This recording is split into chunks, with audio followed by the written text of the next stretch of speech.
Sono 110 i migranti che con 3 diverse imbarcazioni sono giunte nella notte e l'alba di oggi a Lampedusa, all'hotspot di Contrada Imbriacola. Nonostante sia avvenuto il trasferimento ieri sera, ci sono al momento circa 500 persone. Giovedì sera ce n'erano appena 46, ma ieri in meno di 12 ore ne sono arrivati altri 376. Gli ultimi 3 barchini partiti da Sfax in Tunisia sono stati soccorsi dalle motovedette della Guardia Costiera. A bordo c'erano rispettivamente 39, 33 e 38 migranti, tra cui diverse donne e minorenni, originari della Nuova Guinea, Mali, Costa d'Avorio, Liberia, Camerun, Senegal, Burkina Faso. Intanto è stata trasferita con l'elisoccorso al 118 del poliambulatorio di Lampedusa all'ospedale San Giovanni di Dio di Agrigento la donna che ieri è stata ritrovata in mare aperto con indosso un salvagente. A chiedere aiuto e a fare scattare i soccorsi erano stati i pescatori tunisini che avevano chiamato la capitaneria di porto con una motovedetta e l'avevano recuperata e trasferita immediatamente a Lampedusa. La donna è in forte stato di shock e in grave ipotermia dopo che ha ripreso coscienza, assistita anche dai medici del poliambulatorio.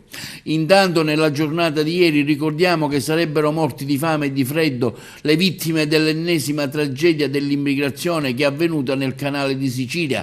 8 cadaveri, tra cui 5 uomini e 3 donne, una delle quali incinta, ricordiamo, sono stati trovati su un barcone soccorso dalla motovedetta della Guardia Costiera a 42 miglia da Lampedusa in acque SAR maltesi.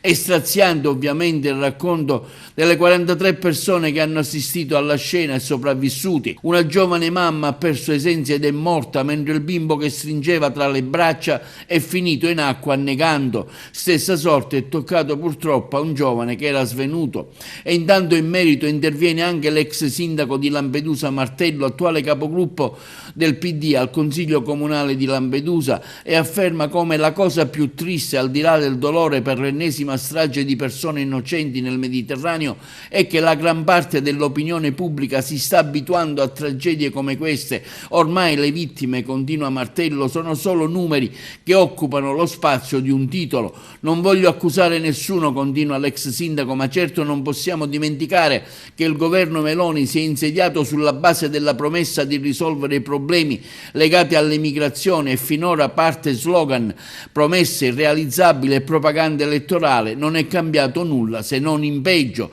Gli sbarchi, continua l'ex sindaco, e gli arrivi di migranti sono continuati con la stessa regolarità. È stata avviata una crociata contro le ONG e nel frattempo il Mediterraneo è stato abbandonato. Sono diminuiti i controlli e i barchini hanno continuato a navigare, provocando tragedie come quella di qualche giorno fa.